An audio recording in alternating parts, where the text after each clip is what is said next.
Hürmetlik vatandaş, muhakemene başlayımız bugünkü islaha 2021 yıl 6. ayının 19. günü. Ben sizge aytay, Rusiyanın Rusya Federasyası'nın prezidenti, Amerika Koşmuş Ştatlarının prezidenti Joe Biden ve Vladimir Putin prezidentlerden verdi görüştü. Birinci olup mening hoş boğunum iki devletinin münasebeti yaxşılandı. Yaki iki devlet münasebetinin yaxşılanışıga yol açıldı degan gap hürmetlik vatandaş. Yol açıldı degan gap. Şunun üçün hoşal boldum. İkincisi yani nimege? Mesela Amerikalık muhbir, Amerika Koşmuş Ştatları Devleti NBC televizyon radyo şirketinin muhbiri. Moskvada 6. ayının 14. günü sual koydu. Sual vergen cevap mesela Prezident Vladimir Putin'in cevabı Kreml sarayının torbeti de ilan kıldı. Bütün dünya görüp durdu. Şahsen ben bunun için hem hoş oldum, hürmetlik vatandaşım. Ben üzem şahsen de sözlevatı mecmu. Şahsen ben bunun için hem hoş oldum vatandaşım. Çünkü ben üzem tekrarlap kilovatkan iş Uygur meselesiga çokum Rusya arılışıdı dep geldim hazırgıca. Ben sözlep geldim. Bugün tuyuksuzla Rusya Federasyası'nın prezidenti Vladimir Putin'den Prezident Joe Biden Amerika Koşmuş Ştatlarının cenvede uçuruştun burun iki devlet rehberleri cenvede uçuruştun burun bu meselenin oturgu çıkkını Uygur meselesinden. Bunun Prezident Vladimir Putin'in cevap kaytırgını delmişinde beytte. Katlı eş, hürmetlik vatandaş. Bu eş alem şumul eş.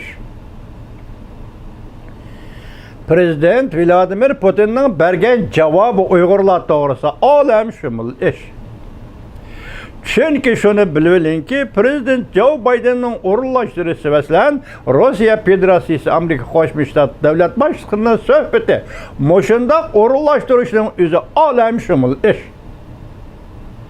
Bu cereyan moşunda alem şumul netice bilen ayaklaştı vatandaşı. Ben sizge etsem Amerikalık tarihçi John Garber Efendi'nin ittifaklaşlığı ve rakipler meseleleri talay gösterdiği kitap ne? İttifaklaşlığı ve rakipler degen kitabı deyseniz de bolsun ki hürmetlik vatandaş Uygurum 1940 yıllarda 20. asırın 40. yıllarda Uyguristan meselesi delmişi 3 devlet oturusideki mesele. O vaxtıda Cungu degen isim Gomindang Cungusu ya Cungu Gomindangı. 1950 yıldan keyingi isim Cungu Gungchendang ya Gungchendang Cungusu ya Cungu Gungchendangı. İşte partiye kalmıştı. Onun burun 40. yıllarda Uyguristan meselesi Amerika Koşmuş Ştatları Rusya Yaşuatkı Sovyetler İttifakı Junhua Mingo Gomindang Partisi'nin Junhua Mingo'su. Muşu oturdaki diplomatik münasebetler dairesideki mesele idi vatandaşım. Qandaqdı bugün gündü Rusya ile Amerika'nın münasebetinin yaxşılışı zörür. Yaki qandaqdı özara menfaat yetkizüş asasında münasebetlerini terakki kıldırış meselesiyle emas. 1940 yıllarda Uygur meselesi muşu 3 çoğun devlet oturusideki diplomatik münasebetler dairesideki iş. Ben sözlügen sözlerinde silah güçündak degen edim. Millet meselesi çoğun devletler oturusideki diplomatiye meselesi doğru dep geldik vatandaşım. Millet meselesi çoğun devletler oturusideki diplomatiye meselesi rayon karakterlik mesele geopolitiklik siyaset meselesi dep geldik hürmetlik vatandaşım. Bugün bu iş tişildi, yerildi, açıldı, belgilendi, vatandaş belgilendi. Ne mi dedim başta? Bu da Amerika Koşmuş Ştatlarının prezidenti Joe Biden eğer görüşüdüğün bolsa Reis Xi Jinping ile biz meseleni açıp bulduk, dep bulduk, sözleş bulduk. Hiç bulmaganda ahir kıtım Alyaski Ştatı'nı sözleş bulduk. Siz müşüpheti, boyunca icra kılısınız. Antony Blinken Amerika Koşmuş Ştatları Devlet Mahkemesi'nden katibi yoki Amerika Qo'shma Shtatlari davlatining katibi. Antony Davlat ishlar katibi Antony Blinken nima dedi? Arlıqda biz sizlerle leksiyada sözlüdük.